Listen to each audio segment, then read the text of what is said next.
Labdien, mani sauc Jolanta, un es pārstāvu kompāniju Finanšu konsultants. Šobrīd mēs ar savu kolēģi juristi pārunāsim sīkāk aktuālās tēmas par to, kas ir jāņem vērā pie darījuma noslēgšanas. Jā, sveiki, man sauc Silvija Pola, es pārstāvu uzņēmumu Silvijas Pro. Jā, šodien parunāsim par to, kas ir svarīgs pie darījuma slēgšanas. Protams, svarīgs ir darījuma priekšmets, saprast, kas ir darījuma būtība, kādi riski, bet arī ir svarīgi pārliecināties, saprast, kas ir tavs darījuma partners. Jā, un viena no tādām galvenām tēmām ir, ar ko tu slēdz darījumu. Pārbaude uzņēmuma reģistrā Melurceptā, kas ir juridiskās personas pārstāvja, tātad valdes loceklis.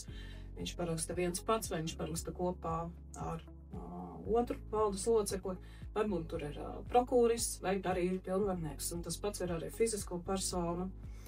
Līdz ar to pie darījuma slēgšanas, un arī, ja tie ir pakārtoti darījumam kaut kādi akti, tiem arī ir jābūt parakstītiem ar parakstiesīgām personām, jo pretējā gadījumā šāds darījums nav spēkā. Un tas, protams, ir svarīgs grāmatvedim moments, lai darījuma pamatojušie dokumenti ir ar juridisku spēku. Ko nozīmē tas, ja ir parakstījusi persona, kurai nebija tiesība parakstīt šo dokumentu? Kādus riskus tas radīs? Jo nav parakstiesīgā persona, un tad ir, protams, problēmas atgūt samaksātos līdzekļus, vai šī persona labticīgi izpildīs, atgriezīs naudu, un, protams, ir daudz dažādi citi riski un problēmas un laiks, kas tiek patērēts. Līdz ar to ir svarīgi pārliecināties, ar ko tu slēdz darījumu, un ir jau vēl citi aspekti, jā. Sankciju risku pārbaude. Arī priekšnodokļu atskaitīšana.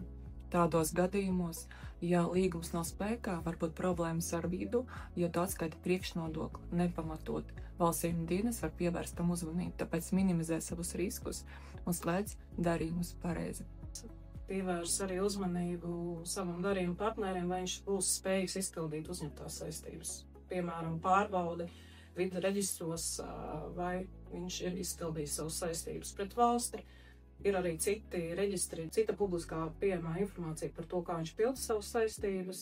Ja? Un arī, protams, pārbauda viņa reputāciju. Masu mēdī, Google ir ļoti daudz iespējas, kā pārbaudīt konkrētos uzņēmējus, personas. Un slēdz darījums droši, pārliecinies par savu sadarbības partneri.